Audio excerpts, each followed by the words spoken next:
Good morning, good afternoon, or good evening. Whichever time you find this video at, welcome. My name is Anthony and we will be continuing our journey through the Bible. Now before we get this started, I'm going to open us up in a little prayer. Father, I come before you now to say thank you for this day. Thank you for everything in it. Thank you for another day of life. Thank you for another opportunity that we get to go over your word in this manner. Father, I pray that as we continue to go over your word, that hearts open up to what you have to say, that ears listen to what you have to say. And Father, I pray that whoever needs to hear this is watching this video. I pray also, Father, that as we continue to journey through your word, that we draw ever more closer to you. In Jesus' most holy and precious name I pray. Amen. Now, if this is your first time on this video or this channel, welcome. What I usually do is I will be reading from the Bible, as mentioned earlier. I am reading from the New Living Translation Student's Life Application Bible. Now what that means is that there will be commentaries written about certain verses once we've gone over them to help us better understand what the scripture is trying to tell us. It's also easier for me to read, hence the reason why I like reading from New Living Translation. If you are reading from New King James or NIV, please comment down below which one you are reading from. I am genuinely interested in what other Bibles have to say, considering what we're going over. Now, another thing I'd like to do is that I will be reading 5 chapters each book that we go over. However, once we get to the book of Psalms, which is the biggest book in the Bible, I will be reading 10 chapters per video. Now, we are starting a new book today in the Bible. We are going over the book of Deuteronomy. Now, whenever we start a new book, I also like to read off some of the stats to help us better get a grip as to what's going on in the book of Deuteronomy. Now, the purpose of Deuteronomy is to remind the people of what God has done and encourage them to rededicate their lives to Him. The author was Moses, except for the final summary, which was probably written after Moses' death by Joshua. To whom it was written, Israel, the new generation entering the promised land. Date written, about 1407 to 6 BC. 1407, 1406 BC. Setting, the east side of the Jordan River in view of the Promised Land. Key people are Moses and Joshua. Key place, the valley of Arabah in Moab, east of the Jordan River.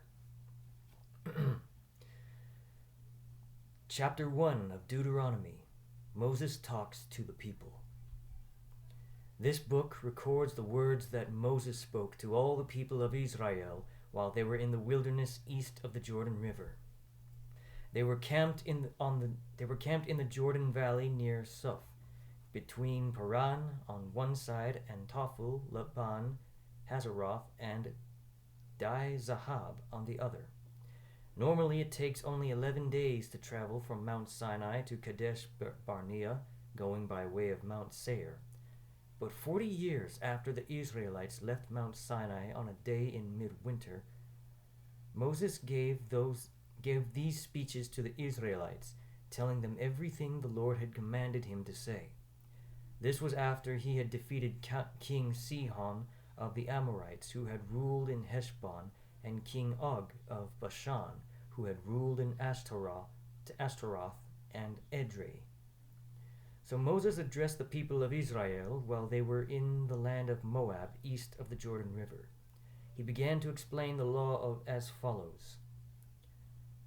When we were at Mount Sinai, the Lord our God said to us, "You have stayed at this mountain long enough. It is time to break camp and move on. Go to the hill country of the Amorites and to all the neighboring regions, the Jordan Valley, the hill country, the western foothills, the Negev, and the coastal plain. Go to the land of the Canaanites and to Lebanon, and all the way to the great Euphrates River. I am giving all this land to you. Go in and occupy it, for it is the land the Lord swore to give to your ancestors Abraham, Isaac, and Jacob, and to all your descendants. At that time I told him, You are too great a burden for me to carry all by myself. The Lord your God has made you as numerous as the stars. And may the Lord, the God of your ancestors, multiply you 1,000 times more and bless you as he promised. But how can I settle all your quarrels and problems by myself? Choose some men from each tribe who have wisdom, understanding, and a good reputation, and a will, and I will appoint them as your leaders. You agreed that my plan was a good one. So I took the wise and respected men you had selected from your tribes and appointed them to serve as judges and officials over you. Some were responsible for 1,000 people, some for 100, some for 50, and some for 10. I instructed the judges, You must be perfectly fair at all times, not only to fellow Israelites, but also to the foreigners living among you. When you make decisions, never favor those who are rich. Be fair to lowly and great alike. Don't be afraid of how they will react, for you are judging in the place of God, bringing me any cases that are too difficult for you, and I will handle them. And at that time I gave you instructions about everything you were to do. This leads to our first commentary titled Leadership. Moses identified some of the inner qualities of good leaders: wisdom, understanding, impartiality, and the ability to recognize their limitations. These characteristics differ greatly from the ones that often help elect leaders today: good looks, wealth, popularity, willingness to do anything to get to the top. The qualities Moses identified should be evident in our life as we lead, and we should look for them in the lives of those we elect to positions of leadership.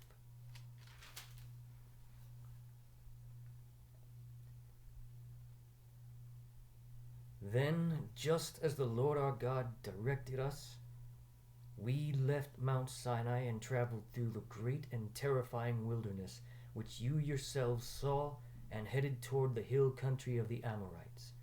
When we arrived at Kadesh Barnea, I said to you, You have now reached the land that the Lord our God is giving us.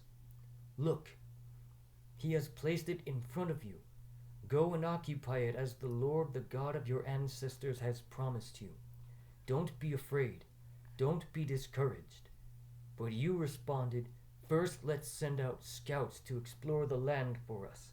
They will advise us on the best route to take and decide which towns we should capture. This seemed like a good idea to me, so I chose 12 scouts, one from each of your tribes. They crossed into the hills and came to the valley of Eshcol and explored it. They picked some of its fruit and brought it back to us, and they reported that the land the Lord our God had given us was indeed a good land. But you rebelled against the command of the Lord your God and refused to go in. You murmured and complained in your tents and said, The Lord must hate us, bringing us here from Egypt to be slaughtered by these Amorites. How can we go on? Our scouts have demoralized us with their report. They say that the people of the land are taller and more powerful than we are, and that the walls of their towns rise high into the sky. They have even seen giants there, the descendants of Anak.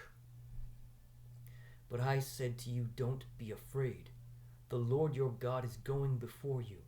He will fight for you just as you saw him do in Egypt. And you saw how the Lord your God cared for you again and again here in the wilderness, just as a father cares for his child. Now he has brought you to this place. But even after all he did, you refused to trust the Lord your God, who goes before you, looking for the best places to camp, guiding you by a pillar of fire at night and a pillar of cloud by day. When the Lord heard your complaining, he became very angry.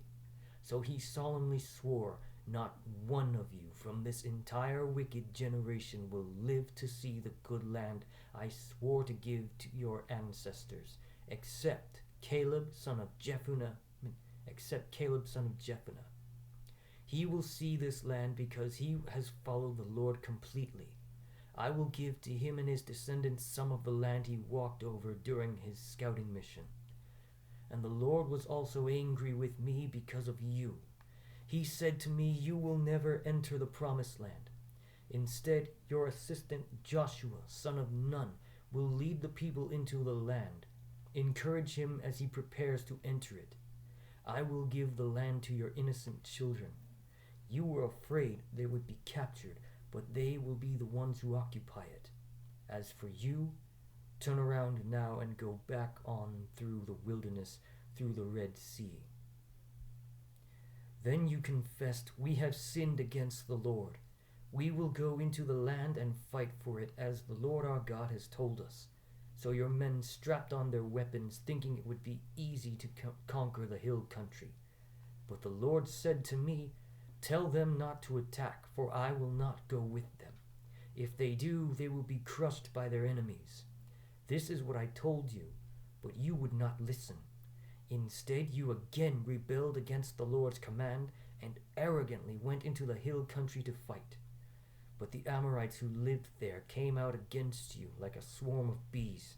They chased and battered you all the way from Seir to Hormah.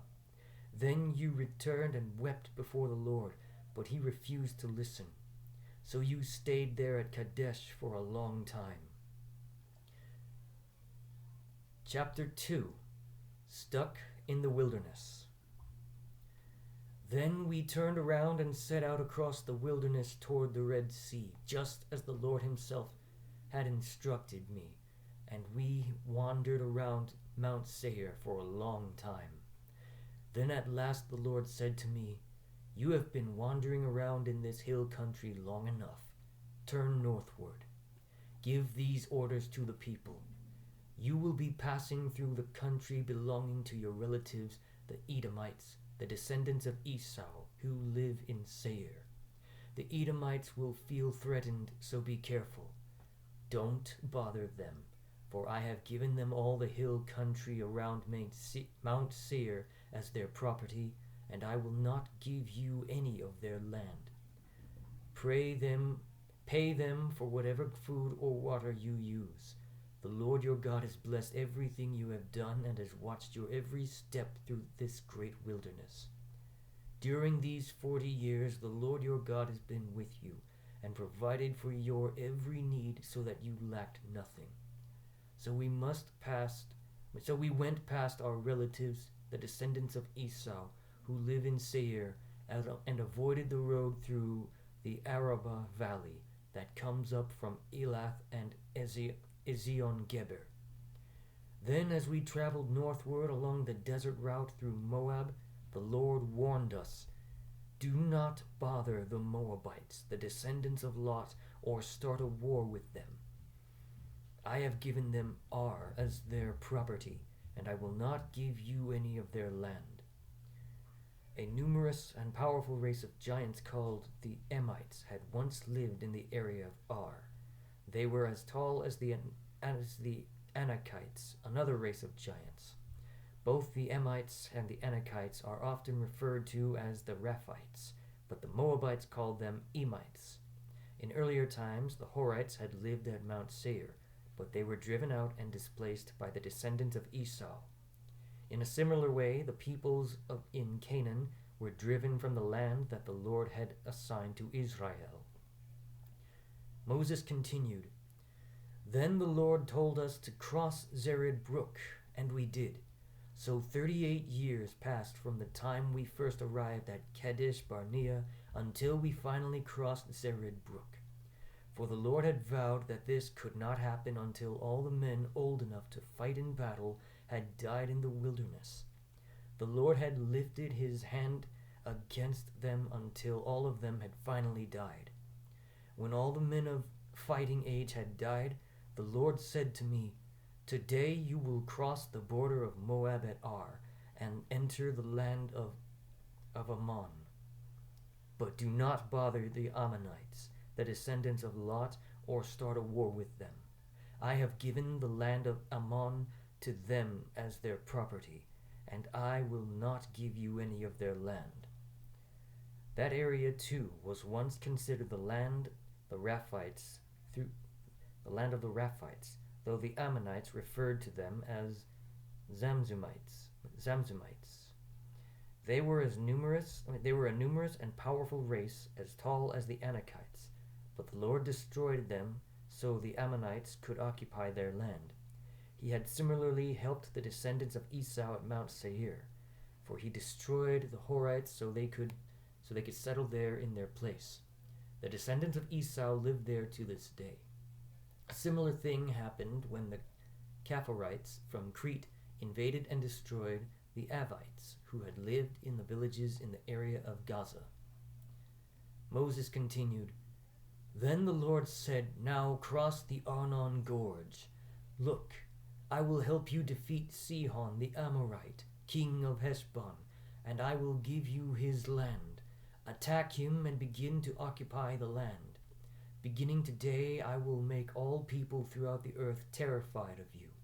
When they hear reports about you, they will tremble with dread and fear.' Then from the wilderness of Kedemoth I sent ambassadors to King Sihon of Heshbon with this proposal of peace. 'Let us pass through your land. We will stay on the main road and won't turn off into the fields on either side. We will pay for every bite of food we eat and all the water we drink. All we want is permission to pass through your land.' The descendants of Esau at Mount Seir allowed us to go through their country, and so did the Moabites who live in Ar. Let us pass through until we cross the Jordan into the land the Lord our God has given us. But King Sihon refused to allow you to pass through, because the Lord your God made Sihon stubborn and defiant so he could help you defeat them, as he has now done. Then the Lord said to me, 'Look, I have begun to hand King Sihon and his land over to you. Begin now to conquer and occupy his land.' Then King Sihon declared war on us and mobilized his forces at Jahaz.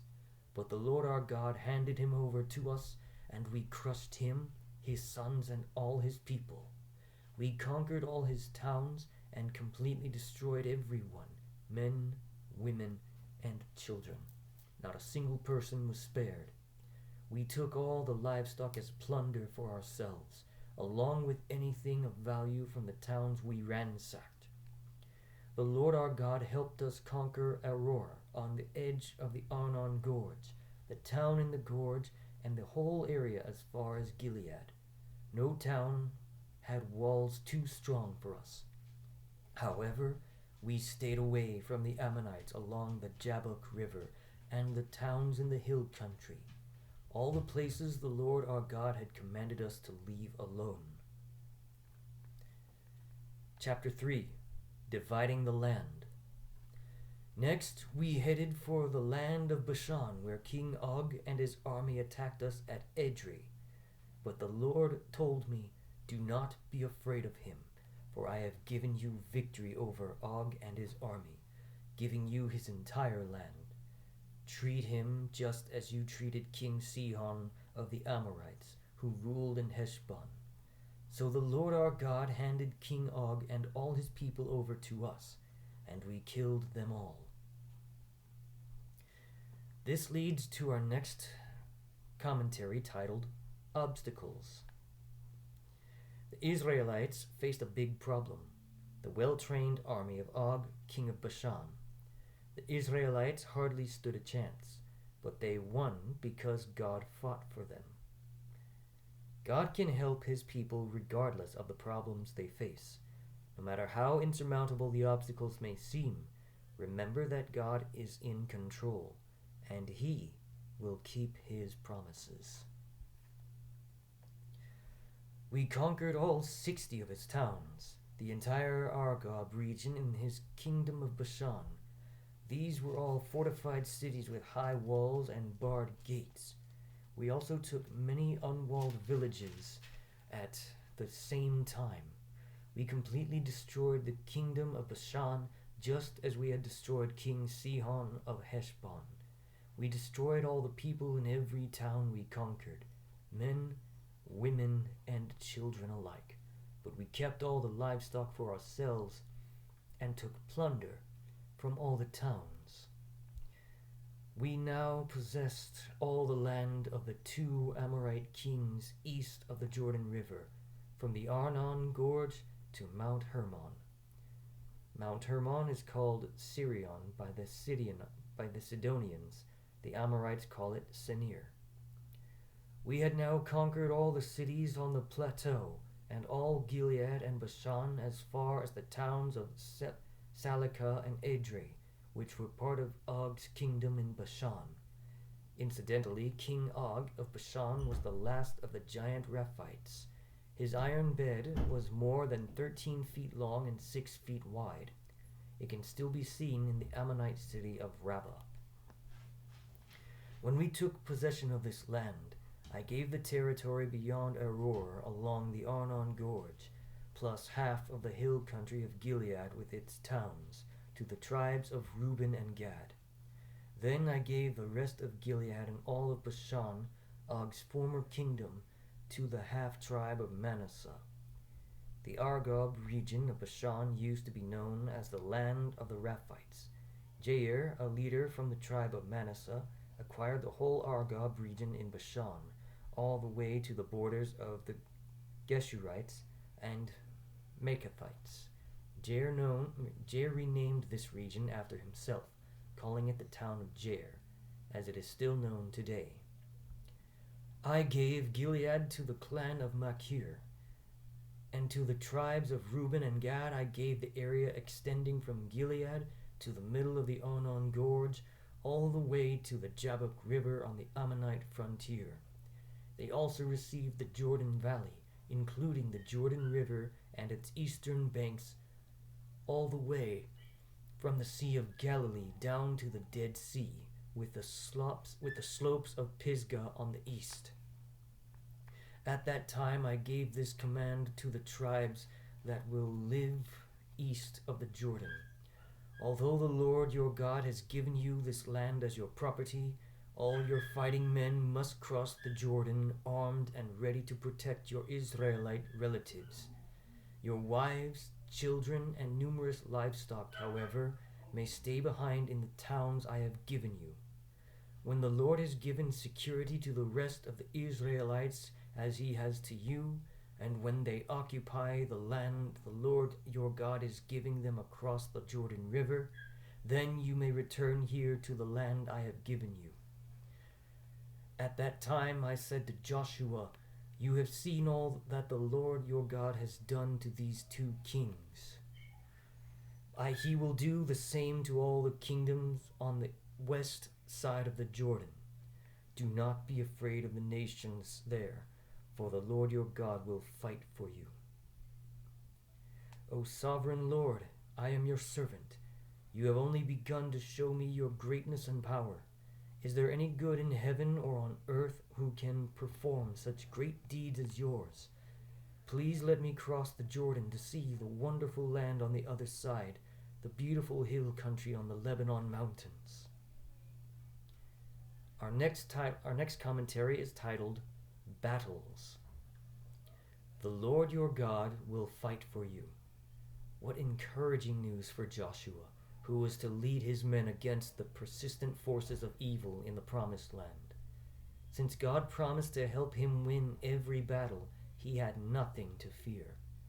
Our battles may not be against godless armies, but they are just as real as Joshua's.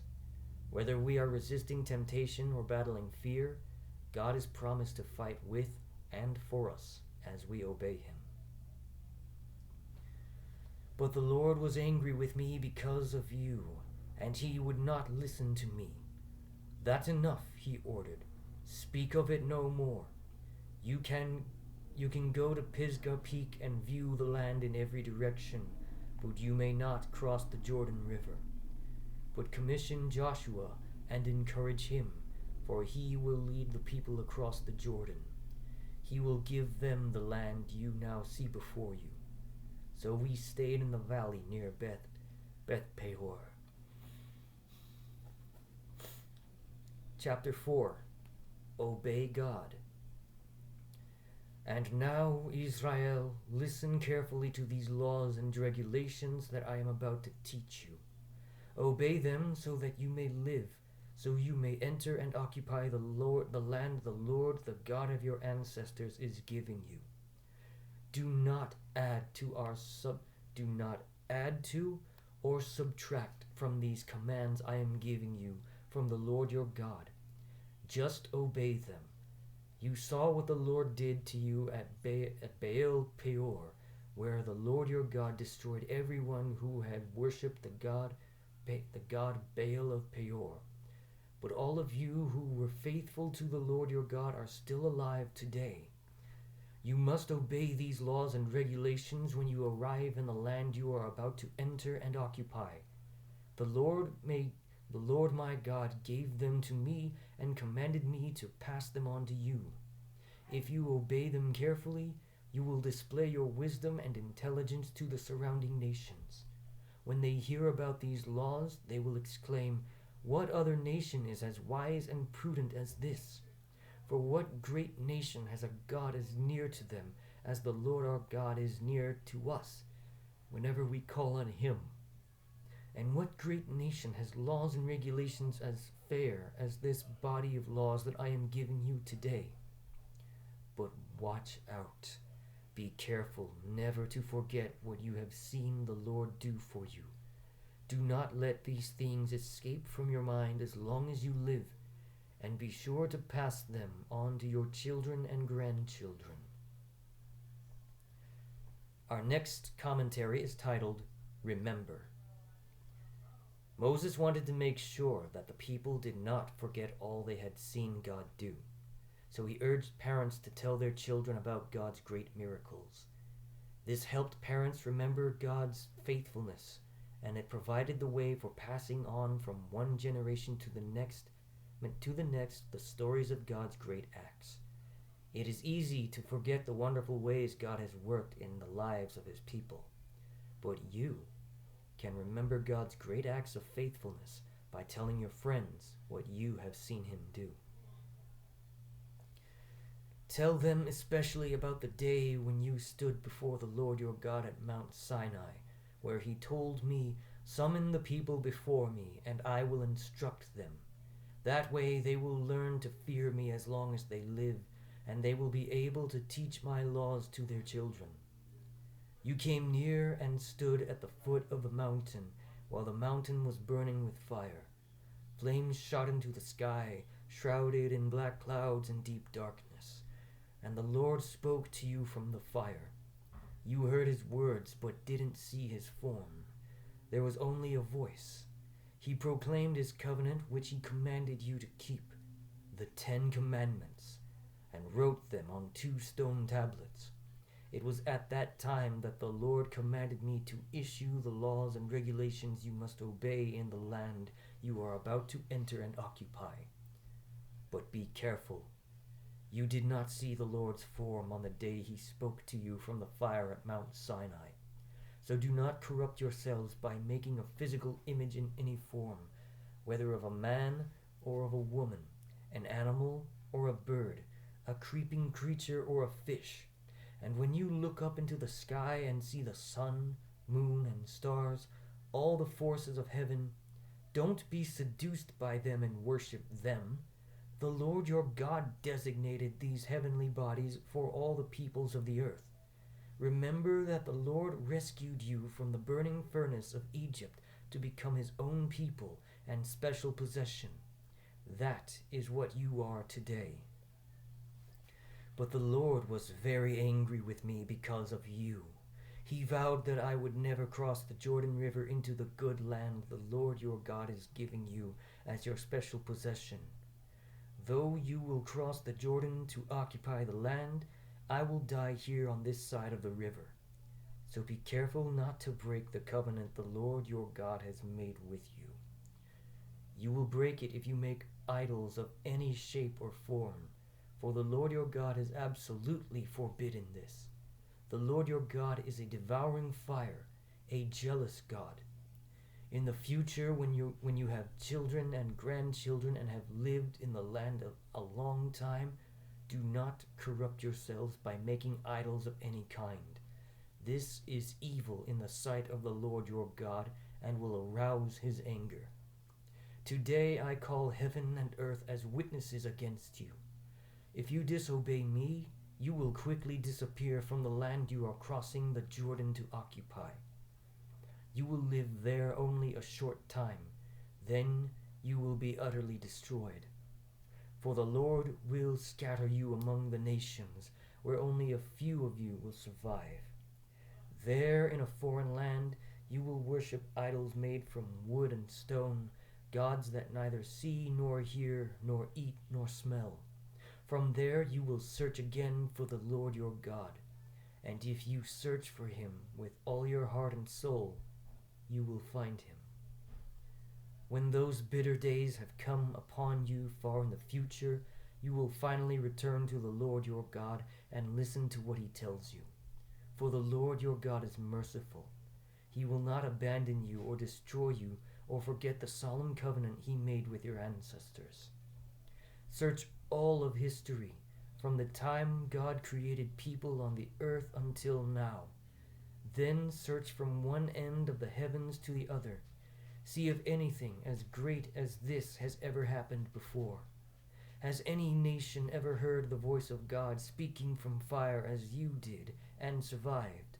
Has any other God taken one nation for himself by rescuing it from another by means of trials, miraculous signs, wonders, war, awesome power, and terrifying acts?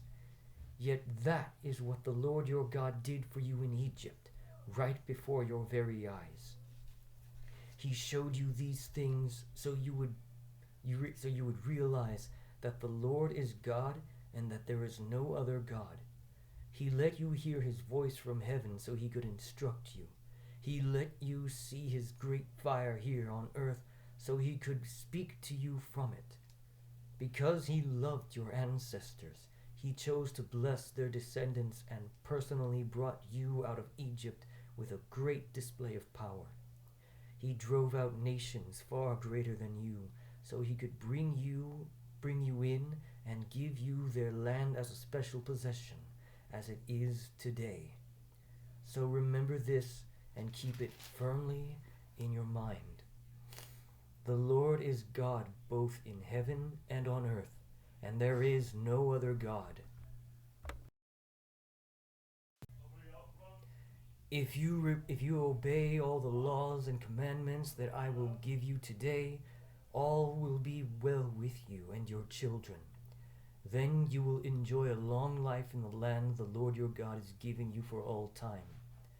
Then Moses set apart 3 cities of refuge east of the Jordan River, where anyone who had accidentally killed someone without having any previous hostility could flee for safety. These were the cities: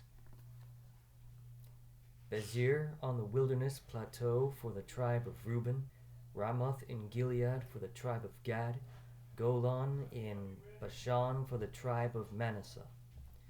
This is the law that Moses handed down to the Israelites. These are the stipulations, laws, and regulations that Moses gave to the people of Israel when they left Egypt, and as they camped in the valley near Beth Peor east of the Jordan River. This land was formerly occupied by the Amorites under King Sihon of Heshbon. He and his people had been destroyed by Moses and the Israelites as they came up from Egypt. Israel conquered his land and that of King Og of Bashan, the two Amorite kings east of the Jordan. So Israel conquered all the area from Aroer at the edge of the Arnon Gorge to Mount Sirion, also called Mount Hermon. And they took the eastern bank of the Jordan Valley as far south as the Dead Sea, below the slopes of Pisgah. Chapter 5. The 10 Commandments. Moses called all the people of Israel together and said, "Listen carefully to all the laws and regulations I am giving you today. Learn them and be sure to obey them." Our final commentary is titled Covenant. The people had entered into a covenant with God, and Moses commanded them to listen, learn, and obey his laws and regulations. Christians also have entered into a covenant with God through Jesus Christ, and should be sensitive to what God expects. Moses' threefold command to the Israelites is excellent advice for all God's followers. Listening is absorbing and accepting information about God. Learning is understanding its meaning and implications. Obeying is putting into action all we have learned and understood. All three parts are essential to a growing relationship with God. While we were at Mount Sinai, the Lord our God made a covenant with us. The Lord did not make this covenant long ago with our ancestors, but with all of us who are alive today. The Lord spoke to you face to face from the heart of the fire and on the mountain. The heart of the fire on the mountain. I stood as an intermediary between you and the Lord, for you were afraid of the fire and did not climb the mountain. He spoke to me, and I passed his words on to you. This is what he said: I am the Lord your God who rescued you from slavery in Egypt. Do not worship any other gods beside me. Do not make idols of any kind, whether in the shape of birds or animals or fish. You must never worship or bow down to them, for I, the Lord your God, am a jealous God who will not share your affection with any other god. I do not leave unpunished the sins of those who hate me, but I punish the children for the sins of their parents to the third and fourth generations. But I lavish my love on those who love me and obey my commands, even for 1,000 generations. Do not misuse the name of the Lord your God. The Lord will not let you go unpunished if you misuse his name. Observe the Sabbath day by keeping it holy, as the Lord your God has commanded you. 6 days a week are set apart for your daily duties and regular work, but the seventh day is a day of rest, dedicated to the Lord your God. On that day, no one in your household may do any kind of work. This includes you, your sons and daughters, your male and female servants, your oxen and donkeys and other livestock, and any foreigners living among you. All your male and female servants must rest as you do. Remember that you were once slaves in Egypt, and that the Lord your God brought you out with amazing power and mighty deeds. That is why the Lord your God has commanded you to observe the Sabbath day. Honor your father and mother as the Lord your God commanded you. Then you will live a long, full life in the land the Lord your God will give you. Do not murder. Do not commit adultery. Do not steal. Do not testify falsely against your neighbor. Do not covet your neighbor's wife. Do not covet your neighbor's house or land, male or female servant, ox or donkey, or anything else your neighbor owns. The Lord spoke these words with a loud voice to all of you from the heart of the fire, surrounded by clouds and deep darkness. This was all he said at that time, and he wrote his words on 2 stone tablets and gave them to me. But when you heard the voice from the darkness while the mountain was blazing with fire, all your tribal leaders came to me. They said, "The Lord our God has shown us his glory and greatness, and we have heard his voice from the heart of the fire. Today we have seen God speaking to humans, and yet we live. But now, why should we die? If the Lord our God speaks to us again, we will certainly die and be consumed by this awesome fire. Can any living thing hear the voice of the living God from the heart of the fire and yet survive? You go and listen to what the Lord our God says. Then come and tell us everything he tells you, and we will listen and obey." The Lord heard your request and said to me, "I have heard what the people have said to you, and they are right. Oh, that they would always have hearts like this, that they might fear me and obey all my commands. If they did, they and their descendants would prosper forever. Go and tell them to return to their tents. But you stay here with me, so I can give you all my commands, laws, and regulations, so you will teach them to the people, so they can obey them in the land I am giving to them as their inheritance." So Moses told the people, "You must obey all the commands of the Lord your God, following his instructions in every detail. Stay on the path that the Lord your God has commanded you to follow. Then you will live long and prosperous lives in the land you are about to enter and occupy." We will end it there for today. I will go ahead and close us out in prayer. Father, thank you for allowing us to gather like this, to go over your word, to grow closer to you, and be reminded that you will never leave us, that you will never forsake us, and that when we follow you, when we chase after you, when we seek you with all of our hearts, you will be there. You will never leave us. We thank you for this daily reminder, and I thank you, Father, for everyone who has joined in on this reading session. I pray that for all those who have joined in, that they leave changed, that your word stays on all of our hearts, on all of our minds, and that we go about our lives with you guiding us. In Jesus' most holy and precious name I pray. Amen. If you enjoyed today's reading, please give it a like, please subscribe, comment, but most importantly, please share this video with everyone you can. That is the whole reason why I'm doing this video series in the first place, so that the word of God can get to as many people as possible. That's why we are all called to do. That's what we are all called to do. I thank you all for joining me on this reading session, and I hope to see you all in the next video. May God bless each and every single one of you.